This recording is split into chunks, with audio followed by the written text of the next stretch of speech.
چټلان دي د هغې په ځان به غضب وي. الحمدلله مسلمانان ټول خوشحاله دي، روح یې خوشحاله دی، ځان یې خوشحاله دی، د شپې د خوا نه امن دی. قلاري ده موږ خوبونه نه شو کولی، موږ په بازار کې نه شو ګرځېدلی، اختطاف و، رشوت و، سنا وه، لواطت و، لوچکي وه، فاسد فاجر و، چا د چا سره صاحبه مهربانه خبرې نه شو کولی د زوراکانو وخت. زما خپل زوی څو دفعې وظیفې کې مقرر شوی دی، کامیاب شوی دی، مقرروی نه. زه خو پې بیخي خوشحاله یم الحمدلله چې هغه دې ټول شو. الحمدلله وخت به رڼایي به راشي.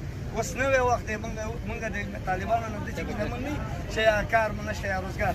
چوکاټ کې پرېوتو، انشاءالله دا چوکاټ به خدای پراخه کړي، وسیع به شي، انشاءالله زموږ مشکل حل شي.